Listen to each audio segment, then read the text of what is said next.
नागराज भारतीय कॉमिक्स की दुनिया का एक ऐसा किरदार जो अपनी अनोखी शक्तियों और रोमांचक कहानियों के लिए जाना जाता है। ये कहानी है खूनी शैतान और नागराज की, जो आपको रहस्य, रोमांच और डर के समुद्र में डुबो देती है।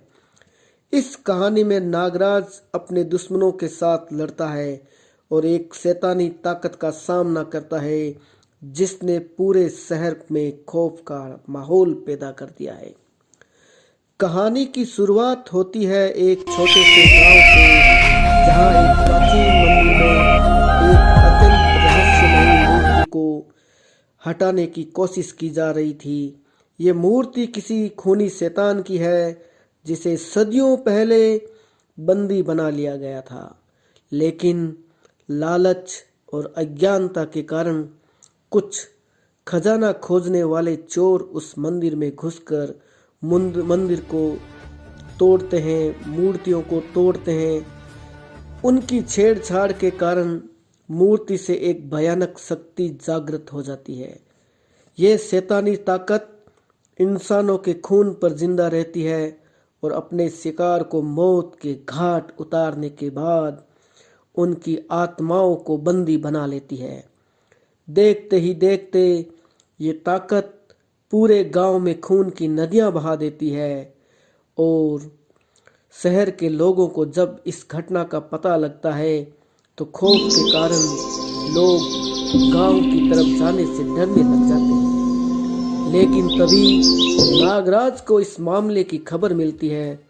वह जानता है कि ये कोई सामान्य घटना नहीं है, इसमें कोई शैतानी ताकत है जिससे निपटना आसान नहीं होगा। नागराज अपनी सुपर शक्तियों और जहरीले नागों को साथ लेकर गांव की ओर रवाना होता है। नागराज गांव पहुंचने पर देखता है कि जगह जगह टूटे फूटे घर हैं। वहां के लोग या तो मर गए हैं या गांव को छोड़कर भाग चुके हैं। लेकिन गांव के एक पुजारी ने उसे इस शैतानी ताकत की कहानी पता चलती है।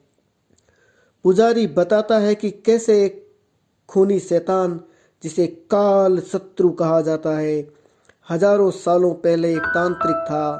अपनी तंत्र साधनाओं के कारण वो एक शैतानी रूप में बदल गया।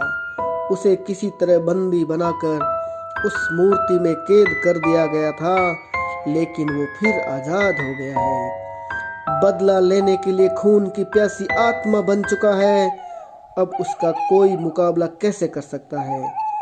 नागराज उस काल शत्रु को रोकने के लिए उसकी तलाश शुरू करता है।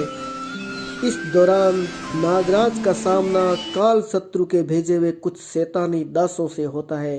ये दास बहुत ही ताकतवर, अदृश्य और बड़ी शैतानी शक्तियों वाले होते हैं, मगर नागराज अपनी बुद्धि, फुर्ती और अपने सांपों की सेना की मदद से उन्हें परास्त कर देता है। काल शत्रु के पास पहुंचने के लिए नागराज को एक बहुत ही खतरनाक गुफा के अंदर से जाना पड़ता है, जहां से काल शत्रु अपनी शक्ति प्राप्त करता है। ये गुफा खतरों और पहेलियों से भरी होती है। नागराज अपनी बुद्धि और साहस से सभी बाधाओं को पार करता है और अंततः उसका सामना काल शत्रु से होता है। काल शत्रु बड़ा ही भयानक और खतरनाक और ताकतवर शैतान होता है। नागराज और काल शत्रु के बीच खतरनाक लड़ाई होती है। काल शत्रु अपनी शैतानी ताकतों से नागराज पर हमला करता है।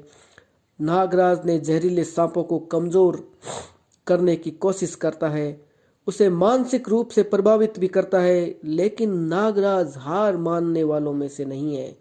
वो अपने भीतर छिपी हुई शक्तियों को जागृत करता है और अपने विषधर काल सर्पों की ऊर्जा से काल शत्रु के शैतानी ऊर्जा के खिलाफ इस्तेमाल करता है।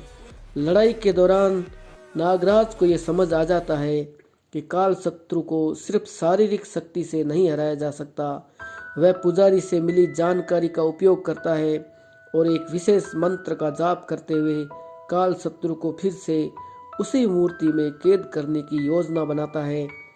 नागराज अपनी पूरी शक्ति, बुद्धि का इस्तेमाल करते हुए अंततः काल शत्रु को पराजित कर देता है और उसे वापस मूर्ति में कैद कर देता है और मूर्ति को ले जाकर ऐसी जगह पर रखता है जहाँ उसे कोई छू ना पाए। इस तरह गांव में फिर से शांति लौट आती है। लेकिन नागराज को इस बात का एहसास है कि लालच और अज्ञानता इंसान को कितना बड़ा मुसीबत में डाल सकती है। इससे हमें क्या शिक्षा मिलती है? हमें ये शिक्षा मिलती है कि हमें लालच नहीं करना चाहिए, क्योंकि लालच हमें कितनी बड़ी मुसीबत में डाल सकता है और हर बार हमें बचाने नागराज आ जाएगा, ये संभव नहीं है।